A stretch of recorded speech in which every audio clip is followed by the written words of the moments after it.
Bonjour à tous, bienvenue dans La Foi en débat. 2025 sera une année sainte, une année de bienfaits. Alors c'est le pape Boniface VIII en 1300 qui a lancé le concept, mais il s'est appuyé sur le livre le Lévitique qui nous raconte que tous les 7 ans, c'était une année où l'on remettait les dettes, on libérait les esclaves, et donc pendant cette année sainte, on va pouvoir obtenir des indulgences, c'est-à-dire une remise de nos peines liées à nos péchés. Alors qu'est-ce que c'est que cette affaire ?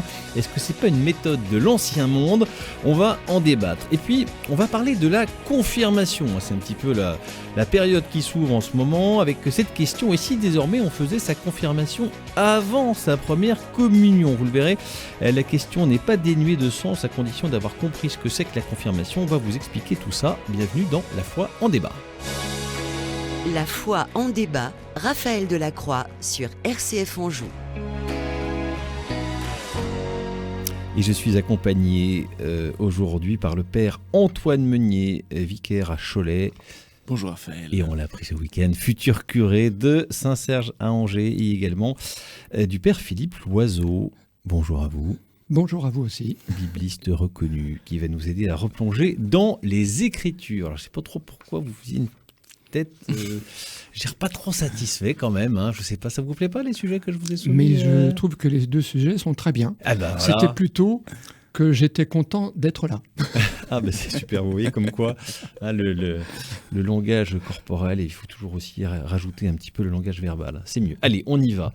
On a besoin de comprendre déjà ce que c'est qu'une année sainte. Je vais donner quelques éléments. Alors on ne va pas passer 3 heures là-dessus parce que je voudrais qu'on parle des indulgences. Enfin, il faut quand même expliquer à nos auditeurs qu'est-ce qui va se passer, parce que le pape François le 24 décembre va ouvrir cette grande porte sainte à Rome. Qu'est-ce que ça va changer surtout pour nous les chrétiens et nous ici en Anjou? Qu'est-ce qu'il faut faire? Comment est-ce qu'on va vivre ça? Est-ce qu'il faut aller à Rome, Père Antoine? Oui, c'était de fait un événement qui se produit de temps en temps dans l'Église. Je crois qu'ils l'ont fixé à peu près tous les 25 ans. C'est un moment privilégié pour se rapprocher du Seigneur et vivre un moment ecclésial, c'est-à-dire vraiment universel, tous ensemble. Se dire, cette année, on va particulièrement la consacrer à Dieu.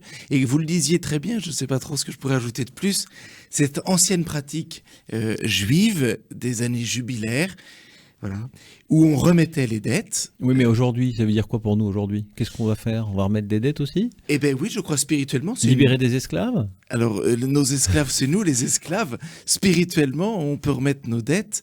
Et justement, une année pour se convertir, pour se faire pardonner et pour donner du pardon aussi autour de soi, sur des choses qui nous pèseraient particulièrement, faire un travail sur soi. Je crois que c'est une bonne occasion. Concrètement, il va se passer des choses. On va devoir faire un pèlerinage, je ne sais pas, des démarches particulières. On n'aura pas d'obligation, mais ceux qui voudront pourront se rendre à Rome. Voilà, et puis il n'y a pas une porte sainte à la cathédrale d'Angers? Vous ne savez pas ça encore? Oui, il n'y a pas qu'à Rome. C'est-à-dire que tous les diocèses sont invités aussi à vivre cet événement en ayant aussi une porte sainte, même pas seulement à la cathédrale, mais aussi là où il y a des sanctuaires, comme à Béva. Par exemple. Très bien. Écoutez, on tiendra nos auditeurs informés de toutes les démarches de l'année sainte. Alors, vous l'avez dit, c'est le moment d'éprouver, enfin pas d'éprouver, de pouvoir goûter plutôt la miséricorde du Seigneur par les indulgences. Alors, les indulgences, peut-être que certains d'entre nous se disaient, oui, c'est pour ça que Luther nous a fait des misères, et dit, mais oui, c'est vrai que les indulgences, on peut acheter des indulgences, on peut acheter la paix et l'éternité finalement. Alors, définition, s'il vous plaît, de ce que c'est qu'une indulgence. Père Philippe Loiseau. Alors, je vais vous donner une définition dans un ouvrage très intéressant qui s'appelle « Le mystère des indulgences », qui a été écrit en 1999, juste avant le jubilé de l'an 2000. Alors, voilà. L'indulgence est remise d'une punition temporelle due au péché déjà pardonné en tant qu'offense à Dieu. Rappelons-le, le pardon du péché ne supprime pas la nécessité d'une réparation de la part du pécheur. De même que le violateur d'un droit humain peut recevoir le pardon de la victime sans cesser d'être obligé de réparer le tort qui lui a causé. Comme toutes les mères, l'Église punit en corrigeant tout en pardonnant. Ben voilà, tout est dit. On peut arrêter l'émission. Non, parce que je pense qu'après, il va falloir qu'on développe un peu. Alors moi, il y a quelque chose qui m'intéresse, parce que on a bien compris qu'en général, quand on fait cette démarche de pardon, alors dans l'Église catholique, on le fait dans un confessionnal où Dieu nous donne le pardon de ses péchés. Visiblement, on est pardonné, mais enfin, l'ardoise n'est pas complètement effacée pour autant, si vous me passez l'expression, Père Antoine. Oui, c'est ça. Et il faut voir les indulgences comme le trop-plein de miséricorde. Dieu veut nous pardonner infiniment, et il donne à l'Église de mettre sur notre chemin plein de voies possibles. Alors, pourquoi est-ce que la confession ne suffit pas ? Je verrai deux choses, enfin, si vous me permettez, deux exemples. Allez-y. Imaginez que vous me posiez une question qui me mette vraiment en colère, et je décide de me venger, je crève les pneus de votre voiture. Essayez seulement. Pour l'instant, là, vous ne m'avez pas posé la question. Mais ce soir, vous vous rendez compte en partant que les pneus de votre voiture sont complètement lacérés. Et vous deviez emmener votre fils à une compétition sportive. Vous ne pouvez pas l'amener. L'équipe perd parce qu'il n'est pas là. Le coach est furax et lui est extrêmement peiné. Si je vais voir le prêtre et que je me confesse d'avoir lacéré les pneus de votre voiture, il va me donner une pénitence. Un Je vous salue Marie, c'est peut-être pas très cher payé. Et il y a toute la suite et toutes les conséquences du péché. Vous voyez, qui sont aussi de ma responsabilité et dont je vais porter cette culpabilité. Et donc ce sont aussi dénouer les conséquences du péché. Pour aller jusqu'au bout de votre exemple, un confesseur qui fait bien son boulot, il dit un Je vous salue Marie de pénitence, mais il va dire tu vas aller tout de suite me racheter les 4 pneus pour les remettre, parce qu'il faut réparer le tort que tu as causé. C'est un peu ça, cette histoire. Non, mais ça, vous avez tout à fait raison. C'est-à-dire qu'il faut, et c'est ce que j'essaie de faire en pénitence, en réfléchissant avec le pénitent, de se dire quelle pénitence convient par rapport aux fautes qui sont faites, que ce soit pédagogique et que ce soit aussi réparateur. Mais ce sont aussi les conséquences, celles qu'on n'imaginait pas et qui peuvent être parfois très graves. Et sur lesquelles on n'a pas forcément de prise. Et sur lesquels on n'a pas forcément de prise. On ne peut pas réparer, quoi. On ne peut pas toujours réparer le mal qu'on a fait à quelqu'un. Exactement. Et la deuxième chose, c'est la démarche de réconciliation. C'est-à-dire que vous voyez dans toujours cet exemple de pneus lacérés, je crois que vous allez être très fâché contre moi. Et donc, même si je vous rachète les 4 pneus de votre voiture, il va falloir qu'après je fasse des efforts pour faire en sorte de réconcilier, c'est-à-dire renouer le lien que nous avions tel qu'il était avant.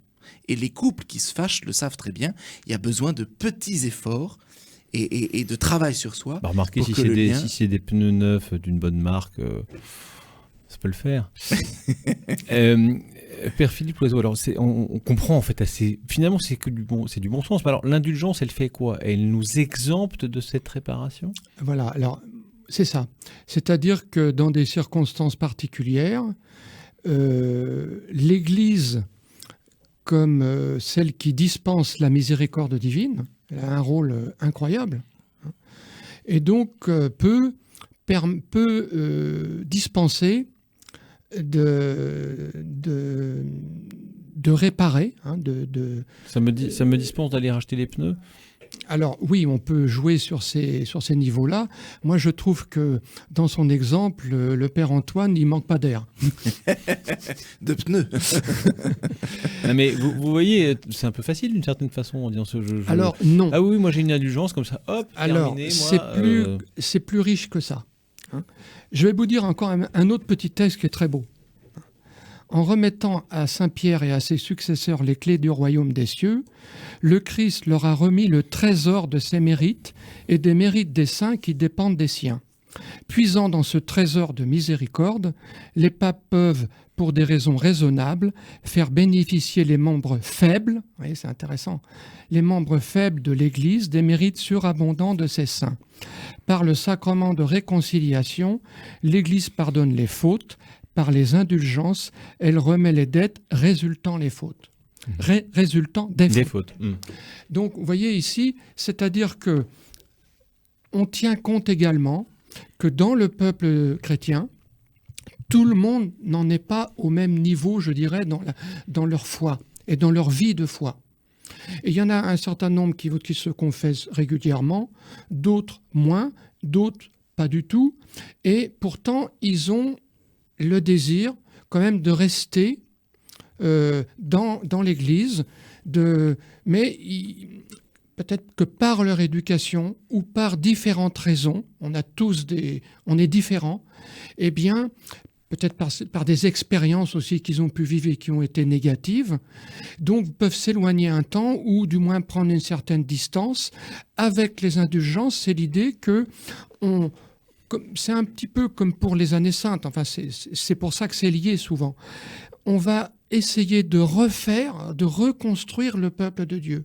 Au long des années, on se disperse, on va un peu partout, on s'éloigne pour certains, même des fois pour des croyants pratiquants réguliers, à un moment donné, coup de déprime, et on va refaire l'Église, on va refaire la communauté en redécouvrant la miséricorde divine de différentes manières. Alors, il y a cette réparation. On l'a montré de façon très concrète, mais il y a aussi finalement une trace spirituelle de notre péché. L'indulgence, elle vient aussi nous libérer de cela, parce qu'il y a une affaire de purgatoire aussi dans tout ça, on n'en a pas parlé, mais même quand on s'est confessé et que l'on meurt en bon chrétien, on doit encore être purifié pour pouvoir voir Dieu face à face. Oui, tout cela est lié, bien sûr, c'est lié à cette peine temporelle, c'est-à-dire qu'est liée à notre péché, à notre faiblesse sur la terre.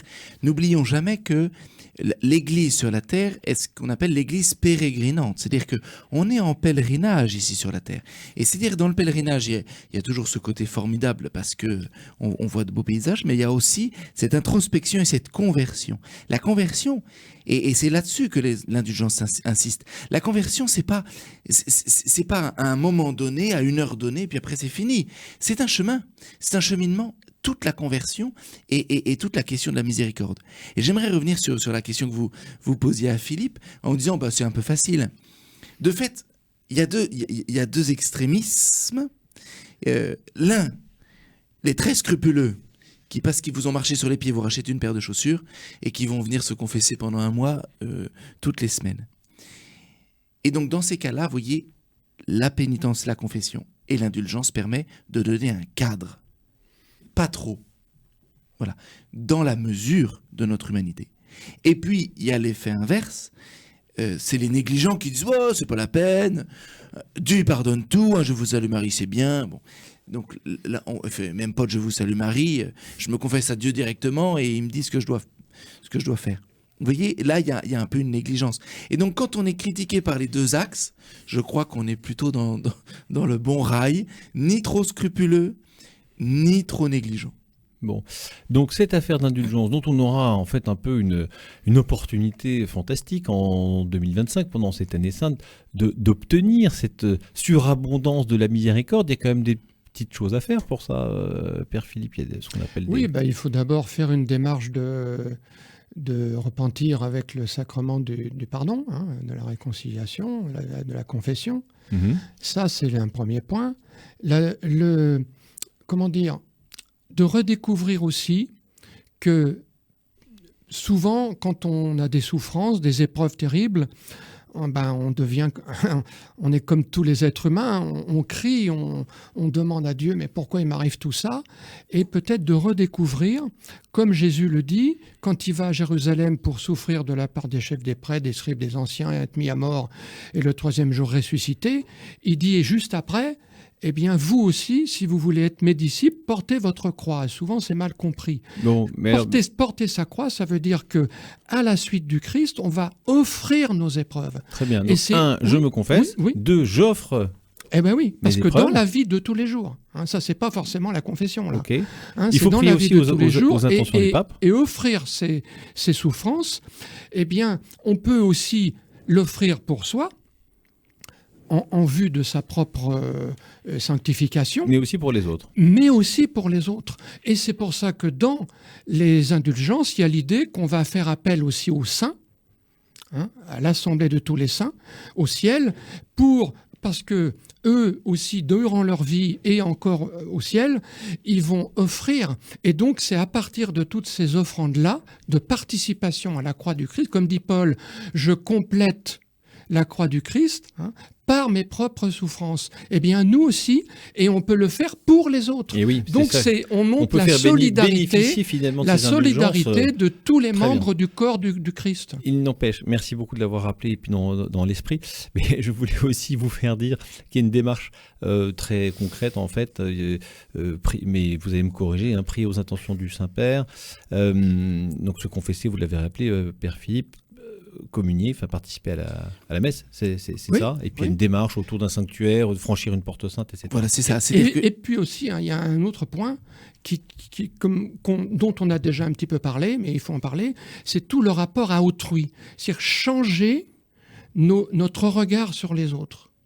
Hein, c'est-à-dire se réconcilier, aller vers l'autre, aussi partager de ses biens. La dimension de la justice sociale, hein, et de la charité est essentielle aussi. Les œuvres de miséricorde. Les œuvres de miséricorde que nous devons davantage pratiquer dans ce moment-là. Le temps file en 30 secondes, Père Antoine. C'est-à-dire qu'il y a différentes manières d'obtenir une indulgence, ou souvent plénière, et c'est la pénitencier apostolique à Rome qui fixe les conditions, et donc souvent il y a plein de conditions possibles. Là, pour le jubilé, ça sera un pèlerinage, voilà, une confession, et une communion, voilà, prier aux intentions du Saint-Père, évidemment faire tout cela, de demander miséricorde. Oui, il faut que sa démarche de contrition, elle soit sincère, voilà. Quoi. Et oui, et c'est pas 3 jours après, on se dit ah oui tiens, ça y est, j'ai eu une indulgence parce que j'ai fait tout ce qu'il fallait. Oui, il y a vraiment un esprit de conversion. Bon, on a encore un petit peu de temps, hein, 2025, c'est pas tout de suite, mais au moins ça nous prépare. En tout cas, le Saint-Père nous a annoncé l'ouverture de cette année sainte, c'était à l'Ascension, donc voilà, c'était l'occasion d'en parler. On va parler maintenant, et là aussi c'est de circonstances, de confirmation. La foi en débat, Raphaël Delacroix sur RCF Anjou. La Pentecôte n'est pas très très loin derrière nous. Les mois de mai et juin sont souvent propices aux confirmations. C'est l'occasion d'essayer d'un peu mieux comprendre ce que c'est, parce que finalement, on se rend compte que tout le monde ne le sait pas. On va en parler avec le Père Philippe Loiseau, bibliste, et le Père Antoine Meunier, qui est vicaire à Cholet. Alors, peut-être qu'est-ce qu'on peut faire un petit lexique, parce que dans la tête de nos auditeurs, il y a la confirmation, il y a la profession de foi. On avait, il y a pas si longtemps que ça, la communion solennelle. Comment est-ce qu'on distingue ça du baptême, Père Antoine? Est-ce qu'on peut faire un peu de ménage dans tout ça? Il y a 3 sacrements de l'initiation chrétienne: baptême, première communion et confirmation. Et il y a en plus un sacramental qui est ajouté, la profession de foi ou la communion solennelle, qui est le renouvellement des promesses du baptême pour les enfants qui ont été baptisés en bas âge. Et cette profession de foi... Donc vous avez dit sacramental, on n'est plus dans le même registre. C'est pas un sacrement. Là. C'est pas un sacrement. Bon. Parce qu'on met l'aube et tout ça, la profession de foi. Donc, c'est ça. Et pas à la confirmation d'ailleurs. Et pas à la confirmation. C'est-à-dire que parce qu'on reprend à la profession de foi les symboles du baptême pour des enfants qui, petits, ont été baptisés et ils n'étaient pas en pleine conscience de ce qu'ils faisaient. Donc ils redisent leur assentiment au baptême que leurs parents leur ont donné. C'est une spécificité plutôt française. Hein. D'accord. Dans certains pays, il n'y a pas de communion solennelle. Oui. D'ailleurs, on va y venir, hein, mais au Mexique, par exemple, on fait sa confirmation bien plus jeune que chez nous. Père Philippe Loiseau, là-dessus. Le problème, c'est... Vous n'aviez pas l'air très content du système. C'est-à-dire que le problème, il y a un encombrement. Ah. Ben oui, parce que qu'est-ce que vient faire? Ben oui, il y a un embouteillage. Qu'est-ce que ça veut dire confirmer? Ça veut dire qu'on confirme la foi de son baptême. Et la profession de foi, c'est ça aussi. Donc, vous voyez, il y a là un problème. Vous supprimerez la profession de foi? Mais bien sûr, puisque c'est l'objet de la confirmation. Ah, est-ce que c'est ça l'objet? Puisqu'on confirme sa foi, ben comment on peut faire encore une profession de foi?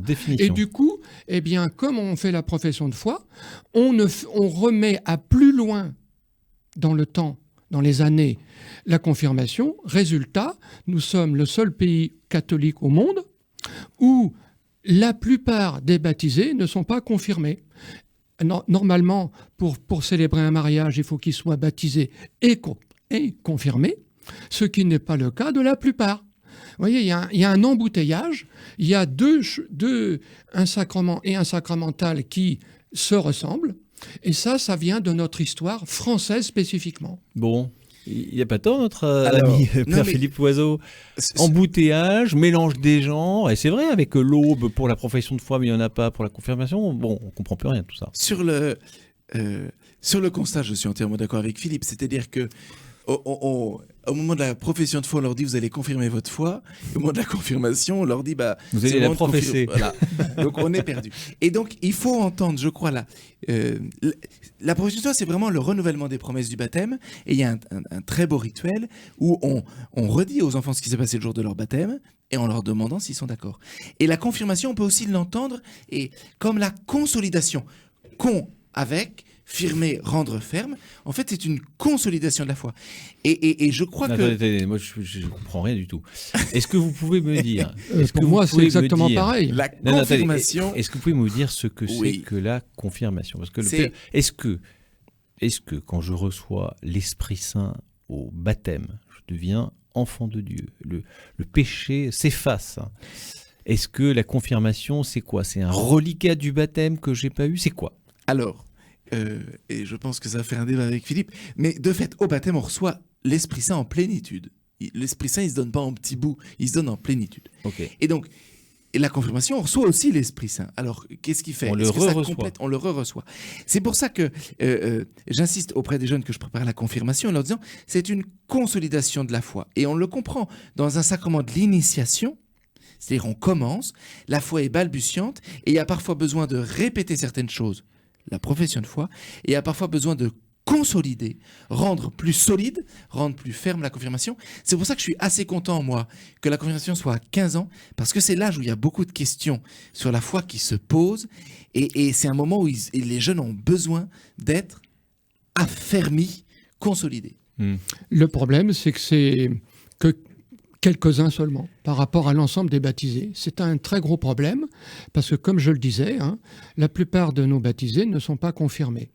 Donc, on est vraiment dans la foi en débat. Il y a deux courants. Et je crois qu'il y a quand même, pour les gens, ça fait trop, quoi. Et je crois qu'il faut retrouver, c'est quoi la confirmation? Alors, parce que c'est nouveau, la profession de foi, ça date, vous l'avez dit, il n'y a que chez nous en France. Oui. Et c'est récent, en fait. C'est un peu 19e, dingue, je quoi. crois. C'est un peu dingue parce que comment que ça se fait qu'au niveau du Vatican, on a laissé faire tout ça? C'est parce que c'est lié à notre histoire. C'est vrai, avec l'invention de la communion solennelle pour solenniser davantage ce qu'était la première communion, en fait, quand on voit bien l'origine. Donc, ce que je veux dire ici, c'est quoi le don de l'Esprit lors du baptême? C'est l'Esprit qui est donné pour la naissance à la vie de Dieu. Selon Jean chapitre 3, entretien avec Nicodème, il faut renaître d'en haut ou renaître de nouveau. Donc, c'est une nouvelle naissance, et pour cela, il y a la grâce de l'Esprit, et en toute plénitude. Mais pour cette idée, pour cette naissance. Et puis ensuite, en grandissant, eh bien, on voit les choses autrement, on devient adulte, ou presque, ou on commence à le devenir. Enfin, c'est l'idée de la croissance. La confirmation devient le sacrement, non seulement pour consolider notre foi, mais ça va plus loin, c'est le sacrement de la croissance dans la foi. Voyez, et ça, c'est bien dit dans cet ouvrage de Guillaume de Mentières, que je recommande à tout le monde, qui s'appelle la confirmation, le sacrement du don. C'est-à-dire que ici, autrement, on pourrait penser qu'avec le baptême, ça y est, ça vous tombe d'en haut, comme à Jésus lors de son baptême. Une bonne fois pour toutes et c'est terminé. Et maintenant, comme on dit souvent, j'ai tout fait. D'accord. J'ai fait les 3 sacrements. Alors, à vous entendre, il nous faudrait des confirmations un peu régulièrement, parce qu'on peut considérer que pour être dans la croissance spirituelle, on a besoin encore de cette confirmation de l'Esprit Saint. À chaque fête de Pâques et de Pentecôte, précisément. Mais on ne le matérialise pas beaucoup. À la Pentecôte, on dit qu'on reçoit les 7 dons de l'Esprit Saint, mais il se passe rien. Sans doute qu'on ne le matérialise pas assez, notamment à la Pentecôte, comme on a célébré dimanche dernier. C'est-à-dire recevoir une onction, vous trouvez ça bien? Alors, dans ce sacrement, il y a deux gestes, le geste de l'imposition des mains, comme on a aussi au baptême, mais c'est normalement avec l'évêque. Donc on retrouve l'ecclésialité, l'Église. Et puis deuxièmement, le Saint-Crème, qui est la marque particulière du Saint-Esprit. D'ailleurs, chez les orientaux, on l'appelle la chrismation. Est-ce qu'on pourrait imaginer, on est un peu iconoclaste, vous avez vu, mais de recevoir la confirmation ou alors, comme me dit le père Philippe Oiseau, finalement, il y a Pâques et il y a la Pentecôte pour ça. C'est un sacrement à caractère, c'est-à-dire qu'on ne le reçoit qu'une fois. Il s'imprime en nous et après, nous devons vivre un peu comme partir sur les starting blocks, vous savez, un starter. Mais à la Pentecôte, pendant la messe, il n'y a pas un moment où on vit ce ressourcement dans le sacrement du baptême et de la confirmation? Il faudrait faire attention à ne pas uniquement réduire l'intervention de l'Esprit Saint que dans les sacrements. C'est-à-dire qu'il vient par le sacrement, il s'imprime en nous dans les sacrements, il laisse son empreinte, mais il continue après de se donner et à grandir en nous. Bon, pour ou contre la suppression de la profession de foi, j'aurais dû prendre ça comme sujet. Alors moi On pourrait faire voter nos auditeurs sur YouTube, tiens, puisque vous le savez maintenant, réécouter cette émission et la voir sur YouTube. Je suis tout à fait contre la suppression de la profession de foi, mais j'inverserai confirmation 6e, profession de foi 3e. Très bien, allez, oui, mais ça, on s'arrête là. Pour moi, ça fait trop. Voilà, c'est dit. Merci beaucoup, Père Antoine Meunier, Père Philippe Oiseau, pour ce débat. Merci à vous.